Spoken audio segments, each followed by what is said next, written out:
Keren sekali. Assalamualaikum warahmatullahi wabarakatuh.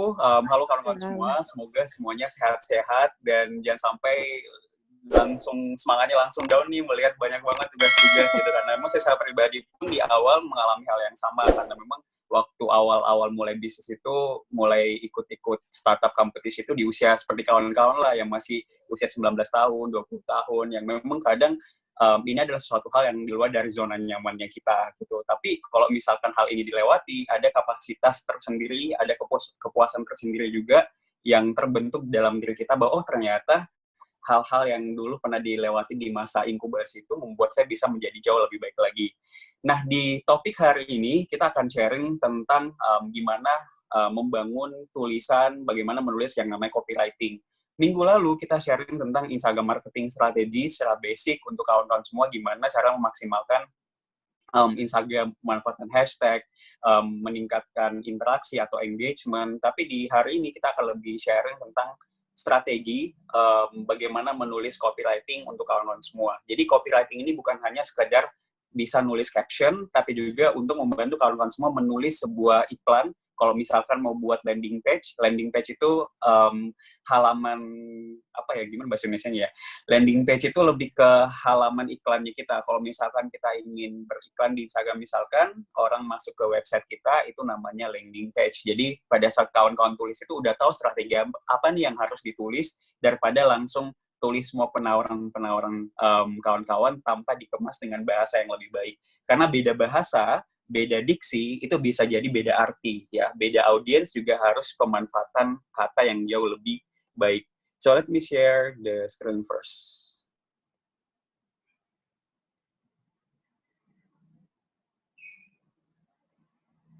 Oke, semoga kelihatan ya. Boleh konfirmasi nggak ini kelihatan nggak? Kelihatan. Oke, perfect. Terima kasih. So, saya akan buka, hari ini saya ada 2 slide, jadi sedikit panjang, nggak panjang juga sih. Jadi, setidaknya kawan-kawan bisa catat, karena ini adalah strategi yang benar-benar saya pelajari dari 70 brand yang kita handle, itu dari satu strategi ke strategi yang lain, akhirnya kita menyimpulkan bahwa, oh ternyata ada pola dalam menulis yang namanya copywriting, ya. So, kesalahan terbesar kita sebagai seorang pebisnis atau sebagai pemula di dunia online store misalkan, kita tuh ingin menjelaskan semuanya versi apa yang kita tahu. Jadi let's say kita semua punya bisnis, kita semua punya produk, kita benar-benar ingin si konsumen ini mengerti apa yang kita tahu gitu. Misalkan kita menjual hand sanitizer, kita ingin mereka tahu bahwa ini karena terbuat dari WHO, atau misalkan kita bisnis snack, misalkan kita ingin mereka tahu apa yang kita tahu gitu. Problemnya adalah orang-orang pada saat melihat sebuah iklan, melihat sebuah tulisan, kalau hal itu membuat dia lebih apa ya, lebih boring misalkan, karena memang seperti yang saya bilang di slide minggu lalu bahwa orang buka Instagram itu bukan untuk membeli sesuatu ya. Don't make me read, and reading is very difficult gitu. Makanya gimana caranya untuk kawan-kawan semua bisa menulis sesuatu yang membuat orang lain tuh pengen mengikuti apa yang kita ingin sampaikan. Jadi ada ada dua pilihan atau ada dua penyebab membuat orang lain tuh mau mengkonsumsi konten kita atau enggak. Yang pertama itu dari segi visualnya, jadi dari segi fotografi, dari segi desain. Yang kedua itu dari segi copywriting-nya. Dan kalau ini dari data yang kita analisa, benar-benar yang lebih banyak masuknya itu, walaupun bagus misalkan dari segi visual, tapi dari segi copywriting itu nggak merepresentasikan apa yang kita ingin bawa, itu juga closing rate-nya akan sangat rendah gitu. Jadi makanya copywriting ini salah satu fondasi yang kawan-kawan juga wajib untuk pahami gitu. Ya. So, ini adalah bagian dari penulisan caption. Kalau kawan-kawan lihat, ini salah satu caption di sosial kreatif. Jadi memang kita pertama harus mulai dengan yang namanya headlines dulu. Jadi mau caption, mau bikin landing page, yang paling penting itu harus ada headline-nya dulu. Headline-nya itu adalah pembuka yang menentukan orang lain itu mau baca caption kita atau enggak. Ya, banyak yang bilang, ada yang tanya gitu, Kak Far, kalau misalkan saya nulis caption panjang, ada yang baca nggak ya? Karena orang kan buka Instagram nggak pengen dijualin, nggak pengen mengkonsumsi hal-hal yang berat gitu. Nah, jawaban saya adalah dia nggak akan baca kalau misalkan tulisan pembukanya itu tidak menarik perhatian mereka. Makanya headlines ini menjadi salah satu hal pengunci bahwa mereka akan lanjut baca postingan kita atau lanjut mengkonsumsi postingan kita atau enggak, ya. Itu yang pertama soal headline. Jadi misalkan kawan-kawan bisa lihat di sini, Sosial Kreatif buka headline-nya, walaupun dimulai dari passion, kami membangun semua ini karena sebuah misi. Jadi orang itu udah langsung penasaran nih, wah sebuah misi nih, passion, maksudnya gimana? Orang akan lanjut baca. Hal kedua yang paling penting, idea harus terbagi. Kalau di sini dilihat caption-nya ada underscore, bisa dilihat di sini, itu untuk pemisah antara satu idea ke idea yang lain gitu. Karena pada saat kawan-kawan nulis caption terlalu panjang dan nggak dibagi-bagi, itu psikologi orang itu males gitu pengen bacanya. Walaupun tulisan kita udah bagus, makanya itu harus dibagi-bagi ya. Nah, setelah itu harus punya story, harus include a question, dan call to action. Saya jelasin satu-satu. Di sini, yang pertama ini namanya headline, ya. Kalau di paragraf kedua dan ketiga, itu namanya body text. Body text maksudnya adalah isinya cerita yang ingin kita sampaikan. Nah, yang keempat, itu namanya questioning. Jadi kita mulai memberikan sebuah pertanyaan yang membuat si audiens kita ini bisa menangkap apa yang ingin kita sampaikan, dan terakhir, itu harus ada yang namanya call to action. Karena banyak orang punya tulisan marketing yang bagus, tapi ujung-ujungnya, ya, call to action-nya itu blur gitu. Saya harus gimana ya? Karena kita sebagai creator, kita sebagai entrepreneur, hal yang ingin kita, yang membuat orang lain itu melakukan sesuatu, kitalah sendiri yang tentukan gitu. Kalau kita sebagai creator aja bingung gitu, gimana ya call to action-nya nanti ya, apa yang harus mereka lakukan ya, kalau nggak ditulis misalkan, dimulai dari langkah sederhana, mulailah memanfaatkan kreativitas anak muda untuk bisa Anda konsultasikan bisnis Anda sekarang, atau misalkan bisa langsung klik link di bio, atau bisa mengunjungi websitenya kita, itu yang paling penting ya. So, how to write a better headline? Bagaimana sih menulis headlines yang lebih baik gitu? Nah, kawan-kawan semua, di antara headlines has a story, question, dan juga call to action, yang paling penting itu headlines-nya ya. Headline itu topik pembuka. Nah, bagaimana menulis headline yang lebih baik? Ada 3 hal yang kawan-kawan bisa pelajari. Pertama adalah dreams buyer. Dreams buyer ini maksudnya adalah gimana kawan-kawan menganalisa target market dari kawan-kawan semua gitu. Jadi mulai dari siapa sih yang ingin saya attract gitu, siapa sih audiens saya gitu. Misalkan udah ada nih audiensnya siapa, itu kawan-kawan harus tahu dreams buyer dari audiensnya kawan-kawan itu apa gitu. Misalkan ya pengen jasa social media marketing misalkan ya, audiens saya itu adalah para pebisnis gitu. Saya bisa tahu dreams buyer-nya dia itu adalah dia pengen memiliki bisnis yang running di Instagram yang jauh lebih baik Instagram marketingnya.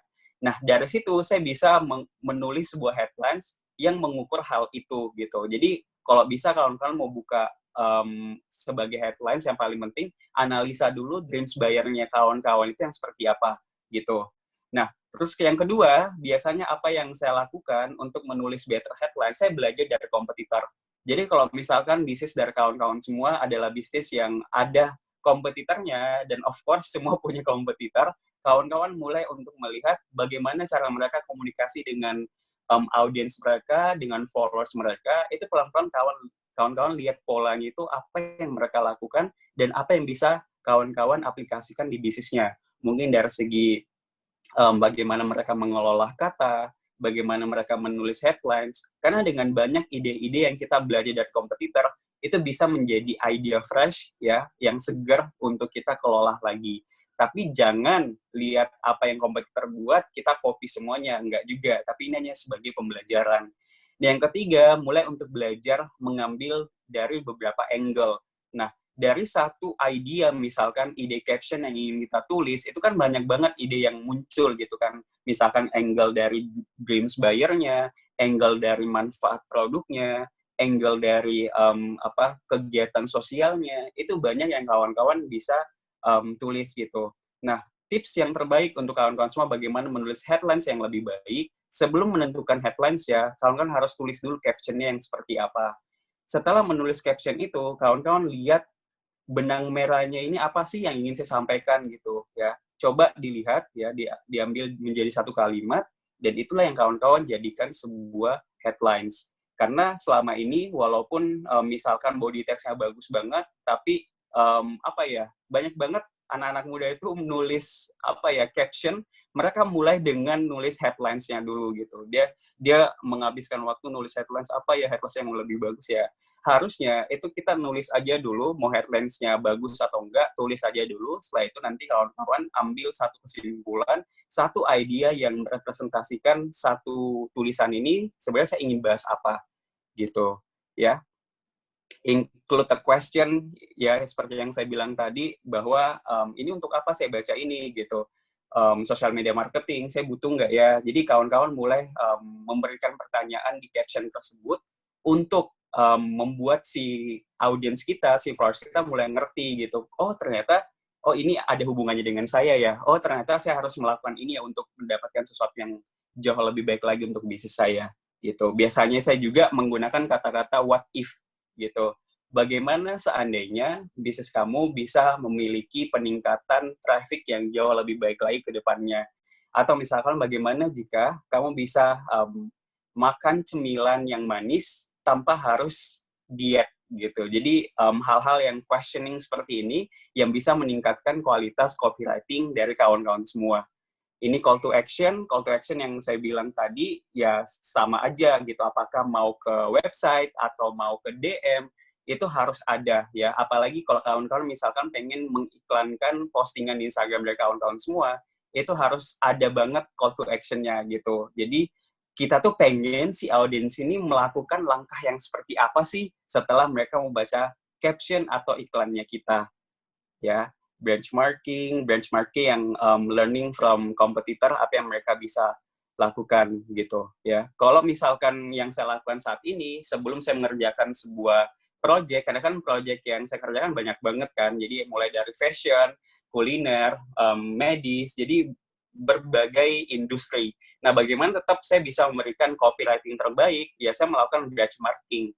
Benchmarking itu lebih ke mempelajari apa yang brand luar itu lakukan gitu. Jadi biasanya saya melihat misalkan brand yang saya kerjakan brand fashion, saya akan lihat brand luar itu yang brand fashion mereka lakukan apa aja sih ya. Iklan yang muncul di Instagram saya seputar fashion itu yang gimana sih ya, cara mereka menulis yang seperti apa gitu.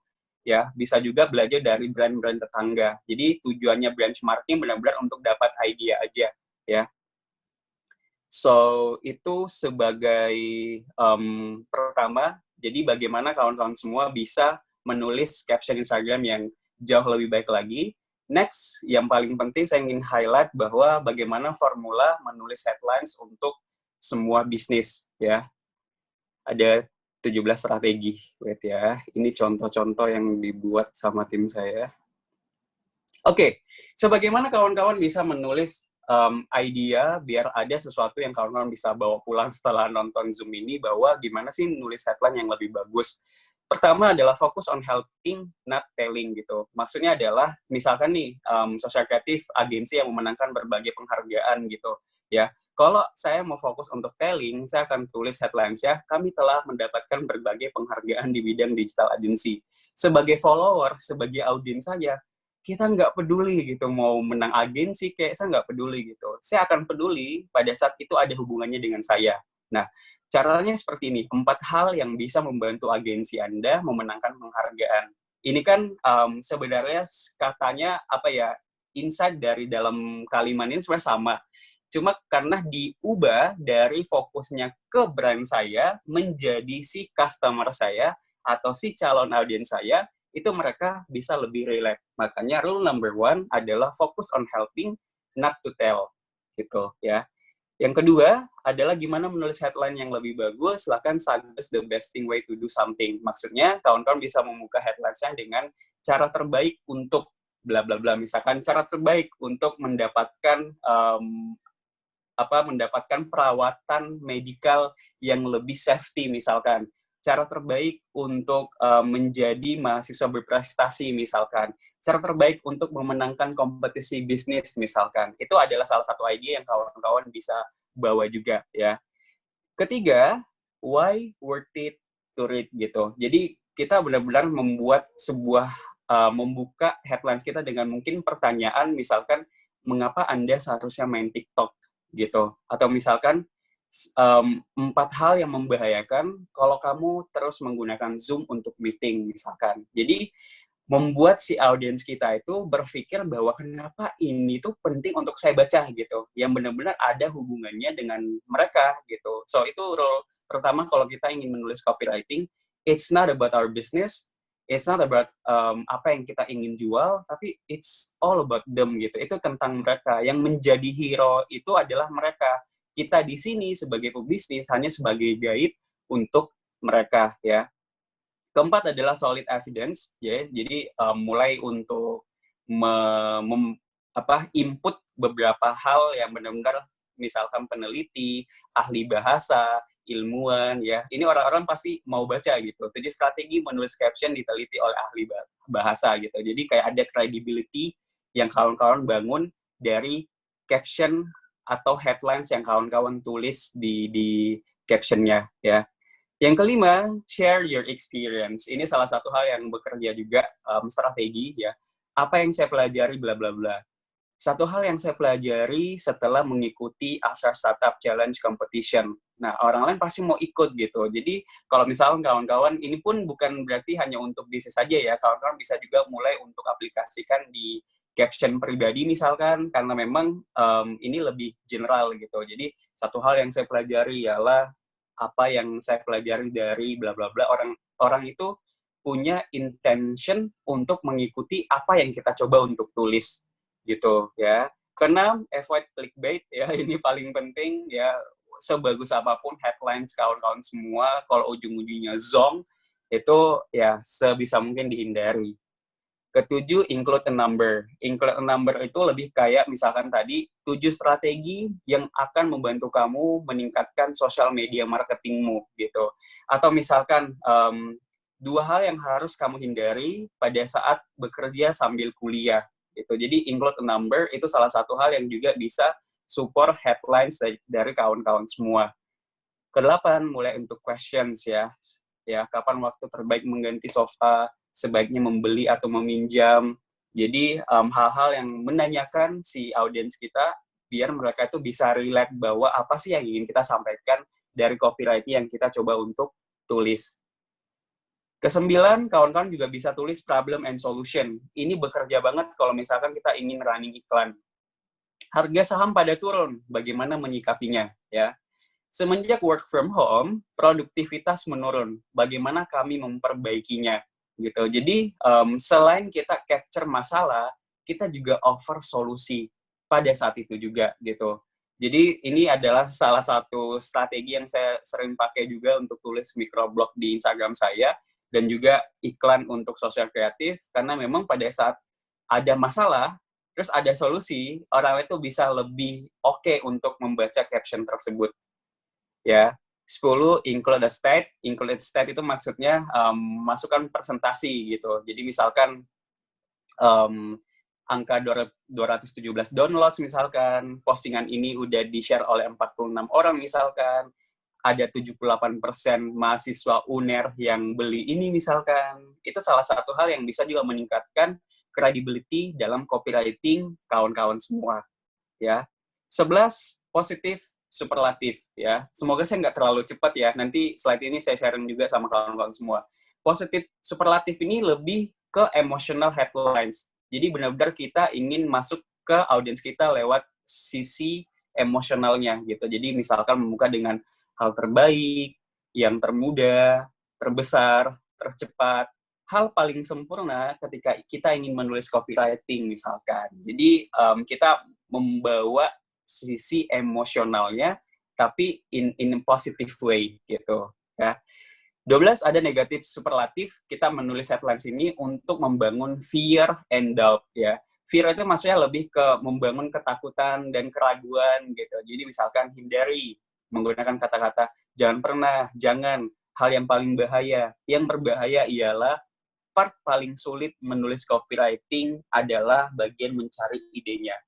Jadi hal-hal yang seperti ini yang membuat kita bisa menarik si audiens kita mau membaca copywriting kita itu jauh lebih baik lagi. Gitu.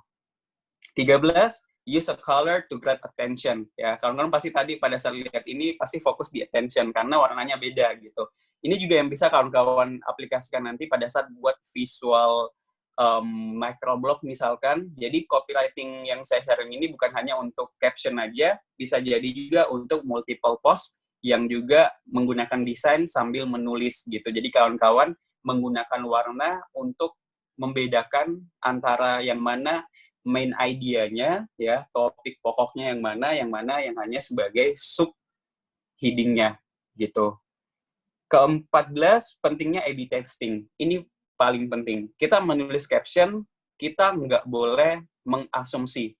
Kayaknya caption ini bekerja deh. Kayaknya ini bekerja. Kayaknya ini enggak deh. Kayaknya ini terlalu ini deh. Audiens saya kan miskin, bla bla bla. Kita nggak boleh mengasumsi. Ya, di dunia digital marketing, it's all about the data. Kita harus benar-benar melakukan sesuatu, itu harus berdasarkan data. Makanya kalau misalkan kawan-kawan ingin melakukan sebuah iklan, pentingnya melakukan A/B testing. A/B testing itu maksudnya gimana? Kita buat caption itu bukan cuma satu, kita buat 2-3 caption. Dari 3 caption ini, yang memiliki respon terbaik, itu yang kawan-kawan naikkan lagi budgetnya. Makanya di Instagram Ads, kalau kawan-kawan belajar, itu ada yang namanya kita belajar gimana melakukan A/B testing ini, gitu. Karena iklan yang terbaik, itu adalah iklan yang sudah kita bandingkan dengan iklan yang lain, yang mana performanya lebih bagus, itu yang kita akan naikkan budgetnya. Yang performanya jelek, akan kita turunkan budgetnya. Sama halnya dengan copywriting, sama halnya dengan fotografi, konten, atau apapun yang kawan-kawan lagi bikin di Instagram-nya, itu harus testing gitu ya. Testingnya pun nggak harus semuanya harus diiklankan gitu. Walaupun posting sehari-hari, itu juga kawan-kawan bisa bandingkan. Gitu, misalkan postingan hari ini dengan postingan 2 minggu yang lalu, itu dengan idea yang sama, kok ini responnya lebih bagus ya, berarti saya akan menulis headlines atau copywriting yang gaya bahasanya sama dengan si copywriting yang hasilnya jauh lebih baik gitu. Jadi fokus on data daripada fokus di asumsi-asumsi. 15, recycle idea. Pada saat kawan-kawan kehilangan ide, ya, ini pada saat kawan-kawan udah punya banyak idea, ya, udah posting banyak, ya, mungkin melakukan Instagram itu sekitar 6 bulan atau 7 bulan, kan itu banyak banget idea yang kita bisa bahas. Pada saat kita lagi stuck, kawan-kawan bisa kembali lagi di caption, ya, di 2 minggu yang lalu atau 3 bulan yang lalu, yang kawan-kawan recycle lagi idenya menjadi ide yang baru. Itu nggak ada masalah, gitu. Apakah mau buat gaya bahasa yang lain, tapi ide yang tetap sama, nggak masalah kok, ya. Terus, so that's the headlines. Semoga kawan-kawan bisa nangkep. Thank you for my sharing. Kalau ada yang ingin ditanyakan,